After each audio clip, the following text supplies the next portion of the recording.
Hello again. As promised, a little book review for you. We're about to start on black powder. Primarily Napoleonics, people play with this, but it covers everything from, you could get away with say 1670 all the way up till perhaps the 1890s. There's rules for machine guns in there, so you could probably even push it up to say the first year of World War One. Quite nice movies. As I say, chiefly Napoleonics. I'm going to be using it for the Marlburian period, which is a phrase we use in England to cover the War of the Spanish Succession, which was 1701 to 1713, 14. Saw the rise of Sir John Churchill, eventual Duke of Marlborough, and his crushing defeats of the French on the continent, starting off with Blenheim, 1704. And that was the first time the French had been beaten for quite a while. I think since Rockroy in what, 1645, something like that. And also my black powder project slash chosen men project, which will be the Austrians, the 1809 period, where they were fighting against none other than Napoleon Bonaparte himself. Places like Aspern, Essling, Wagram, etc. etc. The book itself, written by Rick Priestley, Jervis Johnson, both of which famous for Games Workshop and White Dwarf and Wall. Read their work before. I don't think Jervis Johnson ever won a battle report in all his time at White Dwarf, and there are a few battle reports, so to speak, at the end of this book. And yeah, I don't think he wins any of those either. But with those two behind it, you know the rules are going to be good, and they are. They're excellent, quite frankly. Nice and simple, simple to play, simple to learn. Each unit is roughly the same. You can add special rules to that unit, which differentiate them from each other. For example, you could have a British Foot Guards unit who are, steady, crack shots, elite infantry, and then you could have something like conscript colonial militia for the British in the American War of Independence.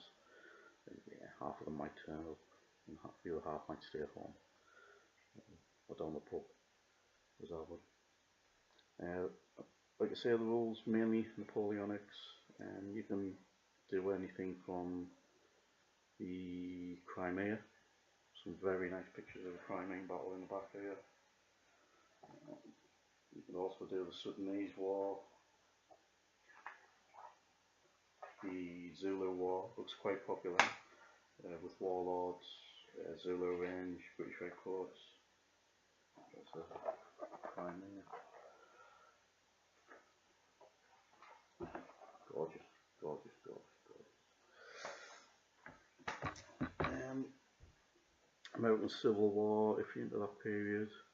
We've actually got some American Civil War Confederate infantry, Perrys. Very nice. And I might get some Union, just give it a whirl. But then you have so many irons and so many fires. The Marlburian period. The beginning of linear warfare, which means infantry fighting in lines, basically. The way the rules work, you are the Supreme Commander, and you have miniatures representing junior officers, and those officers have various ratings, and how good those ratings are is how well they can get their troops to fulfill orders. You roll a couple of d6, and it's possible to blunder if you roll 2 6s, which is a little bit like Bolt Action's foobar rules, except that in black powder you don't turn around and shoot the nearest friendly unit. So my Russian tanks are perfectly safe, hopefully. But yeah, each of those commanders is in charge of, let's say, 2, 3, maybe even 4, 5 battalions, and that is his regiment, and everything in that regiment follows one order. I'm going to be doing it slightly different for the Marlburians. Each commander will have one battalion to look after, or one cavalry squadron, or one artillery artillery battery. Sorry. For simplicity, cost, and timescale as well. I want to play the game as soon as I can, and if I have to paint up 9, 10 infantry battalions just to start the game, I wouldn't even bother, quite frankly. So with the Marlburians, I'm going to be painting up two forces. There was the Grand Alliance of Great Britain, Austria mainly, with allies such as Prussia, the Netherlands, as well as Denmark, and a few other German states, Hanover, etc. Fighting against the French, Spanish, and their Bavarian allies as well.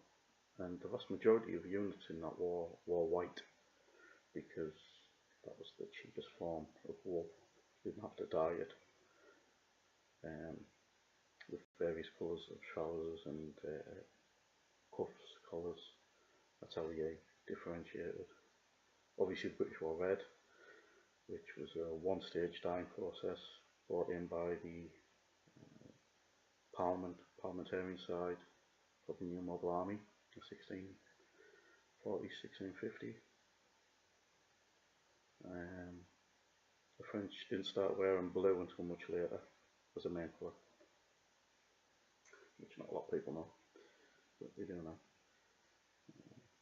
So yeah, I've got a couple of big tins of white spray paint, which will do my Marlburians and my Austrians, who also are white. Mainly chose those colours, or that colour, because it's easy to do.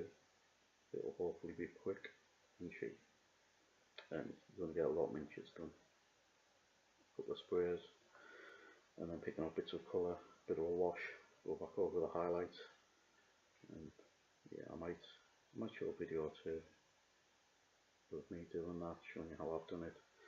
And if you want to do the same, it's entirely up to you. My miniature painting isn't very good, but from 4 feet away above on the table, you look alright, passable, which is the main thing. Right, and literally 5 minutes before I did this, this came through the door. Chosen Men.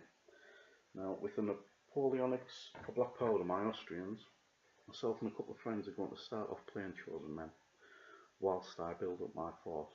So I'm getting that, that time period fix, so to speak, whilst I'm building the regiments. I've got some Victrix Austrians ordered. Let's see, 56 in a box, so that's 2 regiments sorted. 2 battalions sorted, so that's a regiment. I think I paid £25 for the box, a little bit less. Can't go wrong, quite frankly. I'll probably do a review when they arrive. I'll also do a review of the Chosen Men rules once I've fully read through them. And likewise, I might go into more depth with the black powder rules, how to play the game, things like that. But I think that's it for now. We'll see you in the future. Toodle pip.